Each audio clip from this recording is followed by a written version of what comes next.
नमो हरिहन्ताणम् नमो सिद्धाणम् नमो आयर्याणम् नमो वज्रायाणम् नमो लोये सवसाहूणम्। जय बोलिए पंच परमेष्टि भगवान की जय। द्वादशांगमयी जनवाणी माता की जय। संत शिरोमणि आचार्य श्री विद्यासागर जी महाराज की जय। श्री भक्तांबर जी महास्त्रोत्र की जय। आचार्य मान तुंग स्वामी की जय। हमने 42 तक पढ़ लिए ना। कल 2 पढ़ लिए थे, 41 और 42। 41वें नंबर के काव्य में हम सभी ने पढ़ा था कि आपका जो नाम है वो उस औषधि की तरह है जो औषधि सर्प के विष को हरण करती है।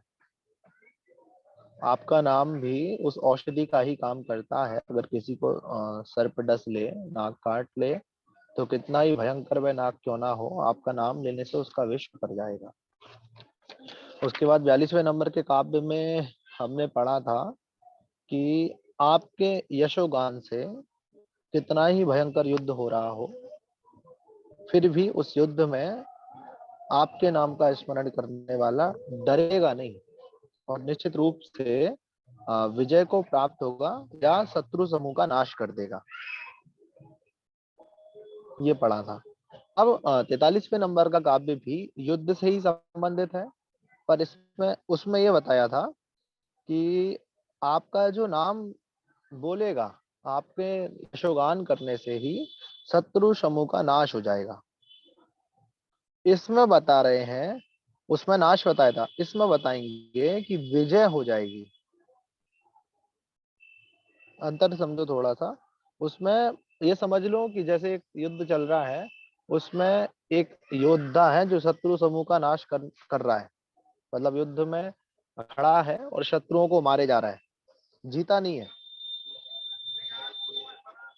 जीतेगा कब? जब सारे शत्रु समूह या तो नष्ट हो जाएंगे या हथियार डाल देंगे, आत्मसमर्पण कर देंगे। तो अब ये वाला जो काव्य है 43 नंबर का, वो बताएंगे उसमें कि आपका जो नाम जपेगा वो ऐसे ऐसे भयंकर युद्ध को भी जीत लेगा। अब वो युद्ध कैसा है, आइए इस 43वें नंबर के काव्य में देखते हैं।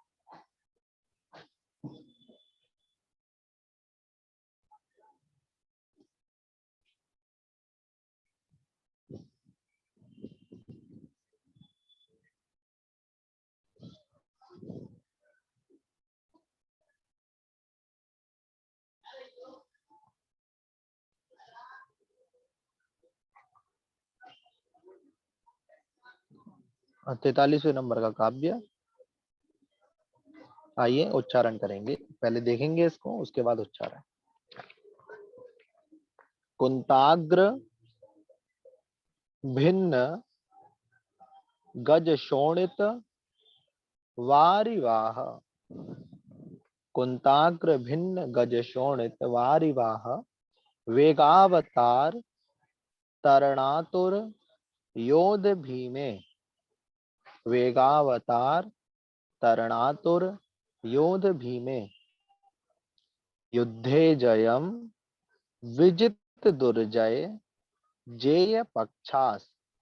युद्धे जयम विजित दुर्जय जेय पक्षास। त्वत्पाद पंकज वनाश्रयणो। एक साथ पढ़ेंगे, वनाश्रयणो। त्वत्पाद पंकज वनाश्रयणो लभन्ते।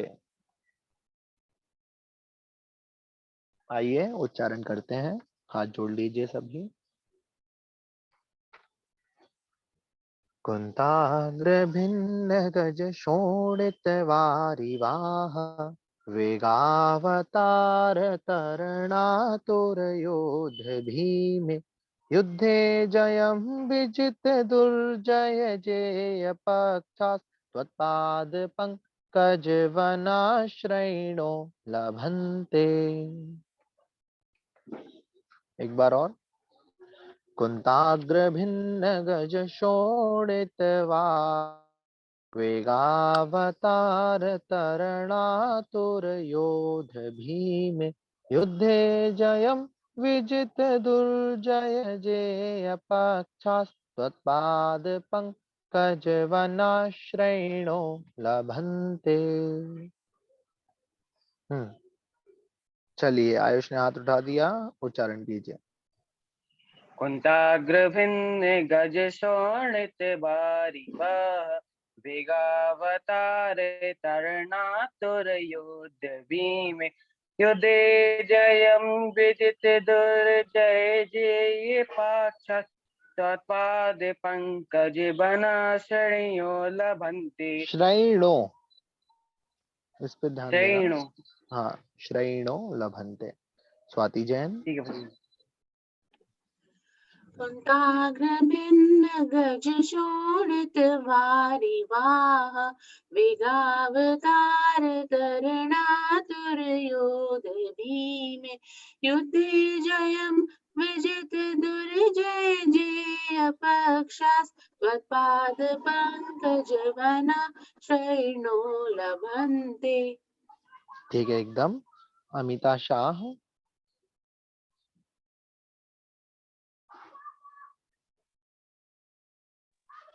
कुंताग्रभिन्न गज शोणित वारिवाह वेगावतार तरणातुर योध भीमे युद्धे जयं विजितुर्जय जेय पक्षा त्वत्पाद पंकज वनाश्रयणो लभन्ते। बहुत बढ़िया। लालिमा जी अंतिम।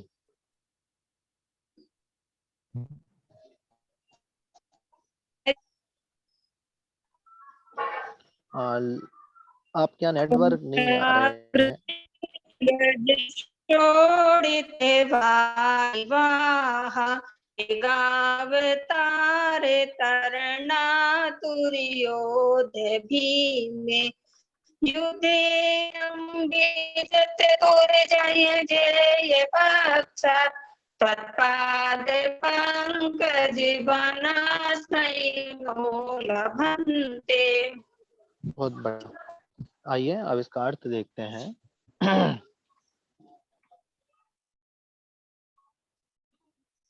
कुंताग्र दो शब्दों से मिलकर बना है। कुंताग्र अर्थात कुंत बोलते हैं भाले को, कुंता अर्थात भाला, और उसके बाद है अग्र, भालों के अग्र भाग से भिन्न अर्थात भेदित। गज मतलब हाथियों के, शोणित अर्थात खून रूपी, रक्त रूपी, वारी अर्थात जल में या जल को। ठीक है। भालों के अग्र भाग से वेधित, हाथियों के खून रूपी जल के प्रवाह, वारी वाह लिखा है ना, तो वारी अलग आ जाएगा, वाह अलग आ जाएगा, तो वाह में निकलेगा प्रवाह। उस प्रवाह को वेगावतार, वेग से अवतार अर्थात उसमें पार करने वाले, वेग मतलब शीघ्रता से, जल्दी से। दोबारा से देखिए, कुंताग्र भालों के अग्रभाग से भिन्न अर्थात भेदित, हाथियों के शोणित वारी खून रूपी जल के प्रवाह में, बाह अर्थात प्रवाह में, वेगावतार वेग से उतरने, तरण आतुर, तरण अर्थात तैरने में, आतुर मतलब आतुर, आतुर समझते हैं किसी चीज की आतुरता होना, जल्दी जल्दी, कि जल्दी इसमें उतरो और जल्दी इसको पार करो। ऐसे योद्धा भीमे अर्थात भयंकर, युद्धे अर्थात युद्ध में। ये बोल रहे हैं एक ऐसा युद्ध चल रहा है जिस युद्ध में इतने योद्धा हैं और वो योद्धा अपने भालों से हाथियों को बार बार भेद रहे हैं, छिन्न भिन्न कर रहे हैं। तो उन हाथियों के शरीर से रक्त निकल रहा है, और चूंकि इतने सारे हाथी हैं, इतना भयंकर वह युद्ध है, और उनसे इतना ज्यादा रक्तपात हो रहा है कि वह रक्त नदी जैसा दिख रहा है, इतना रक्त बह रहा है कि उसमें योद्धा भी बहने लग गए, इतना रक्त आ गया। तो ऐसे उस रक्त में भी, मतलब योद्धा कैसे हैं वहां के उस युद्ध के, कि उस रक्त में भी उतरने को और उसे तैर कर पार करने को, मतलब रक्त की नदी बह रही है, उस नदी में उतरकर उसे पार करने के लिए आतुर हो रहे हैं, व्यग्र हो रहे हैं, शीघ्रता कर रहे हैं कि जल्दी इसमें उतरो, इसको पार करो, आगे औरों को मारना है। ऐसे भयंकर युद्ध को भी जयम अर्थात जीत जाता है। जबकि वह युद्ध कैसा है, मतलब युद्ध के बारे में आप बोल रहे हैं कि वो विजित अर्थात पराजित करके, किनको, या वो कैसे हैं, दुर्जय अर्थात मुश्किल से, कठिनता से, जय अर्थात जीतने योग्य, पक्षास पक्ष वाले हैं। ऐसे युद्ध में जिसका पक्ष बड़ी मुश्किल से जीतने योग्य है, जिसको जीता नहीं जा सकता, सामने वाला पक्ष को, सामने वाला जो युद्ध कर रहा है वो इतना खतरनाक है कि उसे नहीं जा सकता आराम से, बड़ी कठिनता से, मुश्किल से जीता जा सकता है। ऐसे उस पक्ष को भी विजित अर्थात पराजित करके जयम जीतता है। कौन? तत्पाद पंकज, आपके चरण कमल रूपी वनाश्रयणों, वन आश्रयणों, वन का आश्रय लेने वाले। ठीक है। और जयम जो आया था ऊपर तीसरी लाइन में दूसरा वर्ड, उसको लभंते के साथ लगा देंगे तो हो जाएगा जयम अर्थात विजय को, जय को, लभंते अर्थात पाते हैं। एक बार और समझ लो इसे, ऐसे देखो कि दुर्जय जय पक्षास, जो बड़ी कठिनता से जीतने योग्य है ऐसा शत्रु पक्ष को, जो कि, और वो शत्रु पक्ष कैसा है, ऐसा है कि जिन्होंने कुंताग्र भिन्न गज शोणित वारिवाह वेगावतार तरणातुर योध भीमे युद्धे, अर्थात उसके जो सेना है, उसके जो योद्धा है वो इतने खतरनाक है, इतने भयंकर योद्धा है कि उन्होंने इतना मार काट और रक्तपात उस युद्ध में कर दिया है कि रक्त की नदी बहने लग गई है। और उस रक्त को देख करके वो और ज्यादा उत्साहित आतुर हो रहे हैं, और ज्यादा मारकाट कर रहे हैं। ऐसे भयंकर युद्ध में, ऐसे भयंकर योद्धाओं के युद्ध में भी जहाँ पे विजय पाना संभव नहीं है, जहाँ पर विजय बड़ी मुश्किल है, वहां पर भी आपके चरण रूपी कमलों, आपके चरण कमल रूपी बन के जो आश्रय में आ गया है वह जय पा लेता है, अर्थात अकेला ही जीत जाता है। अब इसमें वन का क्यों लिखा, ये तो सोचने वाली बात है कि वन से यहाँ तात्पर्य क्या है, क्योंकि त्वत्पाद आपके चरण कमल रूपी बन के आश्रय में जो आश्रय में जो आता है वो जयम लभंते अर्थात जय को प्राप्त करता है।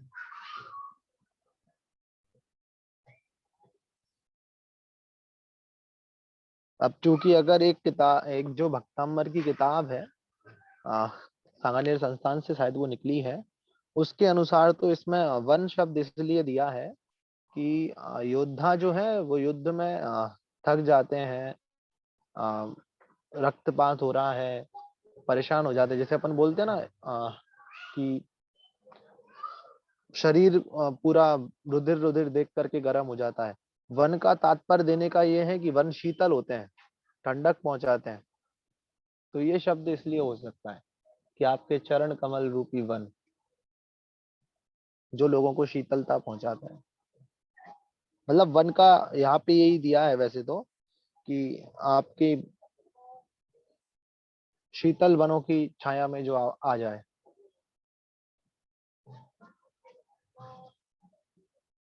बाकी वन से ऊपर से कोई विशेष अर्थ नहीं निकल रहा, बस उन्होंने कमल वन ये समझाने के लिए अकेले दे दिया है। बाकी ऊपर से अगर आप काव्य से देखेंगे तो काव्य से उसका कोई विशेष संबंध नहीं है, बस उपमा दी गई है। तो काव्य का अर्थ एक बार और देखिए, कुंताग्र भालों के अग्र भाग से वेधित, गजों के, हाथियों के खून रूपी जल के प्रवाह में वेग से उतरने वाले, तरणातुर तैरने में आतुर, योद्ध अर्थात योद्धा, धीमे युद्धे भयंकर युद्ध में, जो कि विजय दुर्जय अर्थात पराजित हो जाते हैं, जबकि दुर्जय जय पक्षास कठिनता से जीतने योग्य है जो पक्ष उसके बाद भी जयम लवंते जय प्राप्त करता है, जो त्वत्पाद पंकज वनाश्रयणो आपके चरण कमल रूपी वन के आश्रय में आ जाते हैं।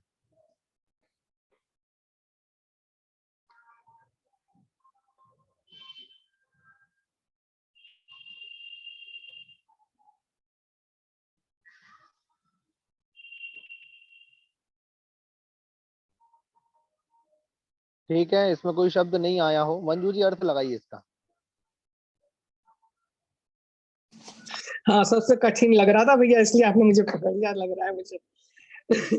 कि ऐसे शत्रुओं की सेना जिसको ने भालों के अग्रभाग से हाथियों को इस कदर विदारा है, छिन्न भिन्न किया, जिससे रक्त रूपी समुद्र वहां बह रहा है, और योद्धा इतने शक्तिशाली हैं जो उनको भी पार करने को आतुर, और भयंकर युद्ध चल रहा है, जिनको हम वो योद्धाओं को मुश्किल से हराने, मतलब बहुत ही मुश्किल से हराया जा सकता है। इतने शक्तिशाली योद्धा जिन्होंने, अब दोबारा से शुरू करूंगी, मेरे ख्याल से यहाँ से होगा, ऐसे शक्तिशाली युद्धों की शत्रुओं की सेना जिन्होंने भालों के अग्रभाग से हाथियों को इस कदर छिन्न भिन्न किया है, और उनके रक्त रूपी समुद्र की महासमुद्र बह रहा है, उसको भी वो योद्धा पार करके आतुर है आगे युद्ध करने के लिए।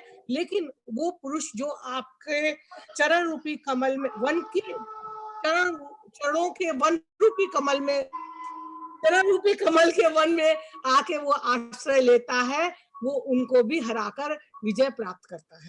ठीक है, इसमें कठिन इसलिए लग रहा है, देखो दूसरी लाइन, तीसरी लाइन के दो वर्ड हैं, जयम विजित, इन दोनों शब्दों को नीचे ले आओ, ऐसे कर लो, विजित जयम लभंते जी। अब अपन इसका अर्थ लगाते हैं कि भालों के अग्रभाग से भेदित, हाथियों के खून रूपी जल के प्रवाह में वेग से उतरने और तैरने के लिए आतुर भयंकर योद्धा, ऐसे युद्ध में जो कि दुर्जय है अर्थात मुश्किल से कठिनता से जय जीतने वाला है, ऐसे पक्ष में भी विजित अर्थात ऐसे पक्ष को भी पराजित करके जयम लवंते जय प्राप्त करता है। कौन? जो तत्पाद आपके चरण कमल रूपी वन के आश्रय में आ गया है। सिर्फ अकेले शब्दों का फेर है, जयम विजित लभंते, इनको नीचे कर लो, बाकी पूरा सेम टू सेम है। कुंताग्र भिन्न गज शोणित वारिवाह, तीक्ष्ण भालों से जब हाथी बेधे गए तो उनके मस्तक से, उनके शरीर से रक्त रूपी नदी निकल पड़ी, और उस नदी में, रक्त की नदी में, उस रक्त के वेग में जो उतरने के लिए आतुर है, उसको तैरने के लिए आतुर है, ऐसे भयंकर योद्धाओं के युद्ध में जो कि दुर्जय जय पक्षास कठिनता से जीतने योग्य है, ऐसे पक्ष को भी विजित अर्थात पराजित करके जयम लवंते जय प्राप्त करता है। कौन? तत्पाद पंकज वनाश्रयणो, जो आपके चरण कमल रूपी वन के आश्रय में आ गया है, ऐसा पुरुष। ठीक हुआ मंजू जी? अब आया समझ? नहीं भैया, समझ तो आया, उसको जोड़ने में, बोलने में, शब्द बनाने में परेशानी हुई, मतलब सेंटेंस बनाने में। समझ में तो आ गया बिल्कुल, अलग अलग अगर आप पूछो तो समझ में तो आ गया, लेकिन उसको जोड़ के सेंटेंस बनाने में परेशानी आई। अब बना के देखो एक बार, अकेले जयम विजित जय लभंते, इसको लास्ट में जोड़ना, बाकी सब लगा के देखो। तो ये मतलब भालों के अग्रभाग से छिन्न भिन्न किए हाथियों के से जो युद्ध रक्त रूपी समुद्र बह रहा है, उसमें तैरने के लिए आतुर योद्धाओं की ऐसी सेना जो कि बहुत भयंकर योद्धाओं के, सुनो, मुश्किल है जिसको हराना, योद्ध तक पहुंच गए। युद्ध मतलब हाँ योद्धाओं के, युद्ध, अब भीम युद्ध अर्थात भयंकर युद्ध में। भयंकर युद्ध में युद्धे जयम, वो ऐसे युद्ध को भी जीत लेते हैं। विजित जो हराकर, दुर्जय जो कि बहुत आपसे क्या मुश्किल बोला? है। जय, जयम और विजित, इन दोनों शब्दों को नीचे ले आओ, इनको अपन को अर्थ अच्छा उसको नीचे लगाने ही लाना, नहीं है। युद्ध तक पहुंच गए, ठीक है। भीम युद्ध अर्थात भयंकर युद्ध में भी, जो कि युद्ध कैसा है, हाँ, अब आगे लगाओ, दुर्जय जय दुर्जय, पक्षास। हाँ जो कि बहुत मुश्किल है जिनको हराना, हम्म, ऐसे योद्धाओं के पक्ष को, ऐसे योद्धाओं का पक्ष जिनको हराना बहुत मुश्किल है, हाँ। तो वो पुरुष जो आपके चरणों में, कि मैं वन रूपी चरण में, चरण कमलों कमल में, रूपी वन के आश्रय में। चरण कमल रूपी वन के आश्रय में आ गया है, वो भी जय को, उसको हराकर हाँ जय प्राप्त कर अब लेता ठीक है। है। हाँ भैया ठीक है, हाँ थैंक यू भैया, ठीक थैंक है, यू और कोई भैया। ये मुश्किल है। अर्थ लगाएगा इसका? और कोई?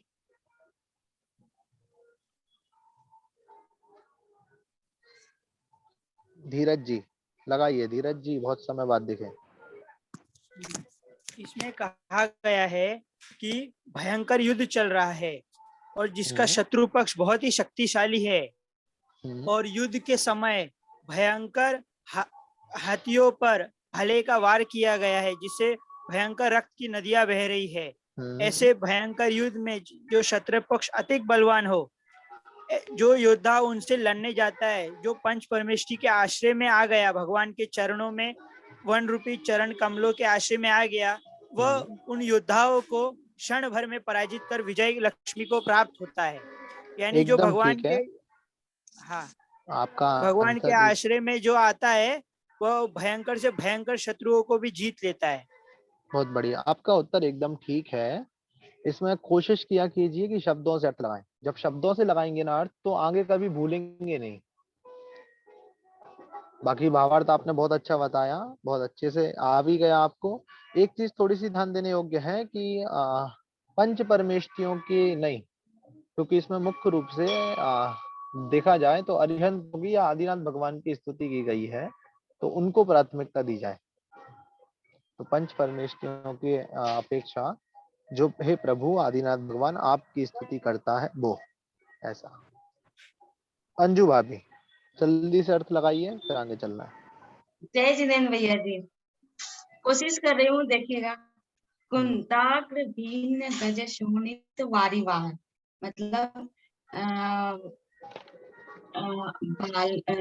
भालों के अग्रभाग से बिदारे गए, मतलब भेद गए थे वो हाथियों के पुण्य रूपी जल में, बेगावतार, मतलब प्रभाव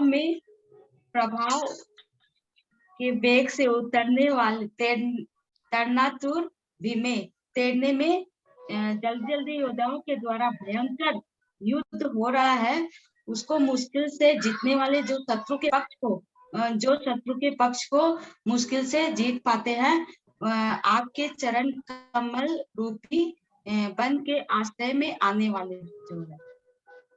ठीक हुआ क्या? बहुत मुश्किल से जीत नहीं पाते, बल्कि बहुत आसानी से जीत लेते हैं। किनको? जो बड़ी मुश्किल से जीतने योग्य हैं उनको, अर्थात जिनको जीता नहीं जा सकता उनको भी बड़ी आसानी से जीत लेता है। कौन? जो आपके चरण कमल रूपी वन के आश्रय में आ गया है वो। आइए अब 44वें नंबर के काव्य की ओर। ये सरल है। अंभो निधौ क्षुवित भीषण नक्र चक्र, सब अलग अलग है। पाठीन पीठ भय दौलवण वाण वाग्नव, ये भी अलग अलग है। रंगत तरंग, इसको ध्यान से पढ़ेंगे। रंगत तरंग शिखर स्थित, रंगत तरंग एक शब्द है, शिखर स्थित एक शब्द है। यान पात्रास अलग अलग। त्रासम विहाय भवतः स्मरणात् व्रजन्ति, त्रासम विहाय भवतः स्मरणात् व्रजन्ति। आइए उच्चारण करेंगे। अम्भो निधौ क्षुवित भीषण नक्र चक्र, पाठीन पीठ भय दौलवण वाड वाग्नौ, रंग तरंग शिखर स्थित यान पात्रास, त्रासम विहाय भवता स्मरणात् व्रजन्ति। पुनः एक बार। अम्भो निधौ क्षुभित भीषण नक्र चक्र पाठीन पीठ भय दोल्वण वाग्नौ रंगतरंग शिखर स्थितयान पात्रा त्रासं विहाय भवता स्मरणात् भजन्ति। भैया जी ये नैतिक पात्रा के साथ आधा पात्रास नहीं आएगा, खाली पात्रा और फिर त्रासम। नहीं, पात्रास। रंगतरंग शिखर स्थितयान पात्रास त्रासं विहाय भवता स्मरणात् भजन्ति। जी भैया जी। नैतिक।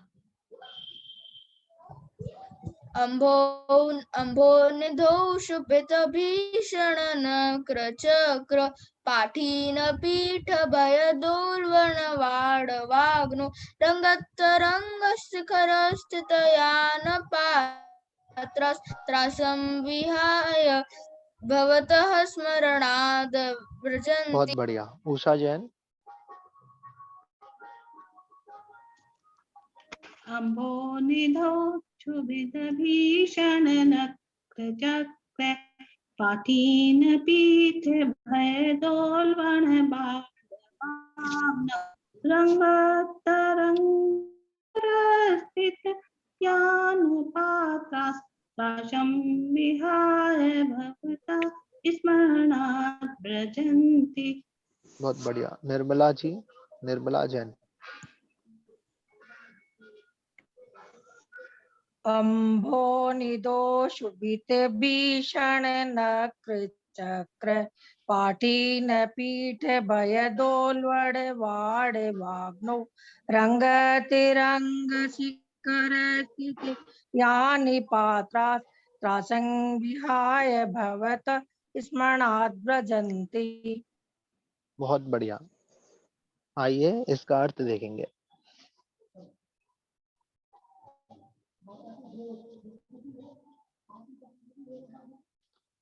अम्भो निधौ अर्थात समुद्र में, क्षुभित अर्थात क्षोभित या क्षोभ से जो सहित है ऐसे भीषण, नक्र चक्र भयंकर, भीषण अर्थात भयंकर, नक्र अर्थात मगरमच्छों के, चक्र अर्थात समूह समुद्र है जिसमें क्षुभित अर्थात क्षोभ को प्राप्त हुए, अपन बोल सकते हैं गुस्साए हुए भयंकर मगरमच्छों के समूह भरे हैं।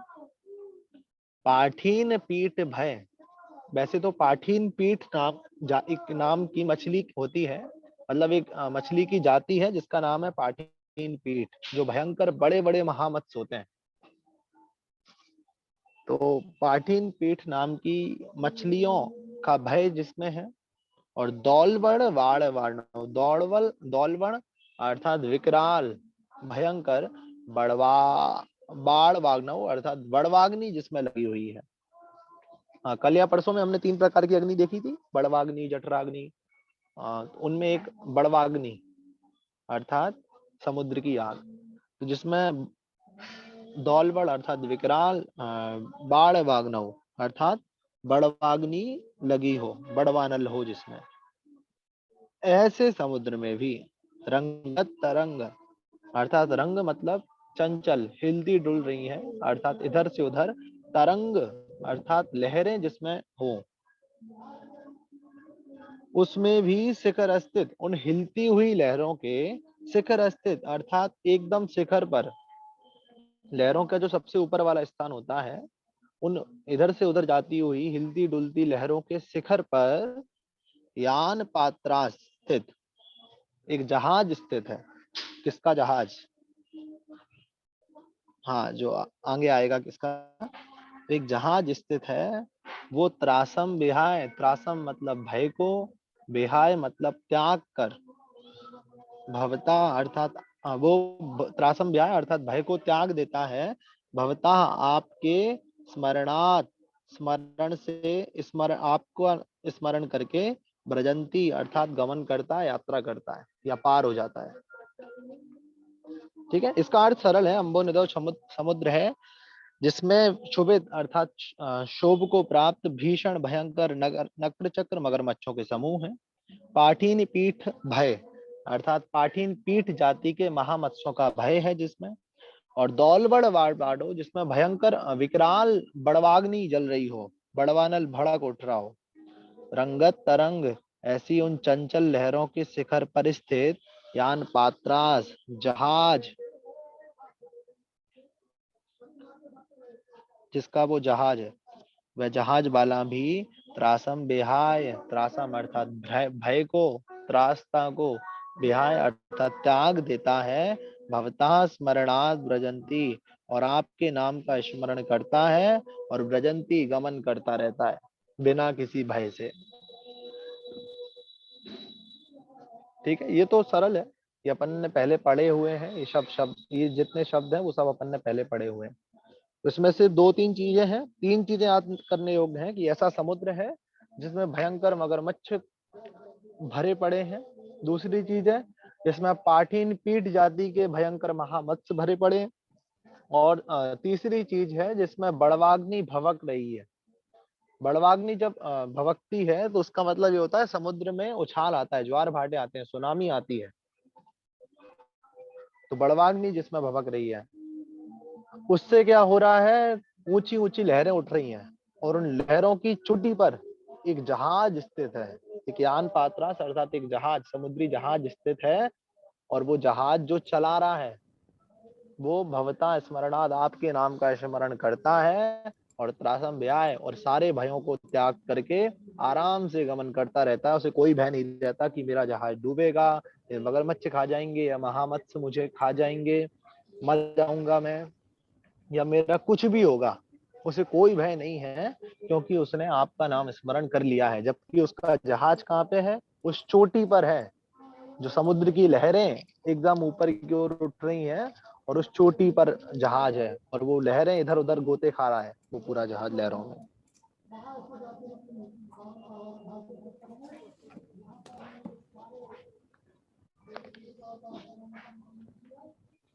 ठीक है, आया इसमें समझ? कुछ पूछना है पूछ सकते हैं। जी पूछिए लालिमा जी। समझ में आ गया है, अर्थ बताऊंगी। जी बताइए। मतलब क्षुभित भीषण नक्र चक्र, मतलब क्षोभ को प्राप्त एक भयंकर मगरमच्छों के समूह और मछलियों द्वारा एक मतलब भय पैदा करने वाला बिना देख के विकराल बताइए। नहीं बिना देखे बोले भैया। अच्छा, मतलब क्षोभ को प्राप्त मतलब एकदम बहुत अधिक भय देने वाला बड़वानल समुद्र है, जिसमें ऊंची उठना, और उसके ऊंची लहरों के शिखर पर जो जहाज स्थित है, उस जहाज पे मतलब जो है वो आपका नाम स्मरण करके अपना गमन करते रहते हैं और आगे चलते रहते हैं। ठीक है, इसको एक बार और समझ लीजिए, बहुत सरल शब्दों में अपन समझते हैं कि ऐसा समुद्र जिसमें मगरमच्छों के समूह भरे पड़े हैं, ऐसा समुद्र जिसमें पाठीन पीठ जाति की भयंकर मछलियां, जिन्हें अपन महामत्स्य बोलते हैं, वो हैं, जिसमें दौलवड़ वाड़व अर्थात विकराल सुनामी आ रही है, बड़वाग्नि भवक रही है, और लहरें इधर उधर उठ रही हैं, ऊंची ऊंची लहरें जिसमें उठ रही हैं, और उन लहरों के ऊपर एक जहाज स्थित है, और उस जहाज के मालिक को, उस जहाज के चलाने वाले को कोई डर नहीं है कि मेरे जहाज का कुछ होगा या मेरा कुछ बिगड़ेगा। और उसे डर क्यों नहीं है? क्योंकि भवता स्मरणाद, क्योंकि उसने आपके नाम का स्मरण कर लिया है, इसलिए अब उसे किसी प्रकार का कोई भय नहीं रहा। ठीक है, अब चूंकि समय बहुत लिमिटेड होता है इसलिए ज्यादा डिटेल में हम नहीं समझा पाते और विशेष बातें नहीं बता पाते, इसलिए आड़म ताड़म कछु ना जानम सेठ वचन परमाणम, मतलब जितना बता दिया उतना ही समझ करके एक दो से पूछ के मान लेते हैं कि चलो आ गया समझ में। अब चाहे वो जी, 50%। हाँ अभी 2 दिन में भक्तांबर पूरा हो जाएगा, इसके बाद क्या पढ़ाएंगे? अरे ये तो हो जाए। सबसे पहले तो मंजू जी, समय समय हो गया। मंजू जी का धन्यवाद दो। ये आईपैड नाम से बैठी रहती है, ये देखो बैठी होंगी ये। इनका जी। इन्होंने बच गया था बहुत समय से, और कब से बोल रही थी। भक्तांबर की क्लास भी मेरे ख्याल से इन्होंने ही शुरू कराई थी। बीच में इतना लंबा गैप हो गया, लगभग सभी लोग ने सोच लिया था कि अब शुरू नहीं होगी। हमने खुद सोच लिया नहीं था कि होगी, अब हम शुरू लोगों ने नहीं यही सोचा था भैया जी। और लेकिन ये मंजू जी को बोलो कि बार बार बोलते रहे ये, और कोशिश करते रहे कि अब कर दो, अब हो जाएगी, अब कोशिश कर लीजिए। और इनके अथक प्रयासों से कक्षा शुरू हो गई। कम से कम ग्रंथ अधूरा नहीं रहेगा। ठीक है, ये होने तत्व और दीजिए, उसके सूत्र बाद नया। आइए हाथ जोड़ लीजिए। जा वाणी के ज्ञान से सूझे लोकालो, सो वाणी मस्तक नमो सदा देत हो लोग। कायोत्सर्ग नौबार नमोकार।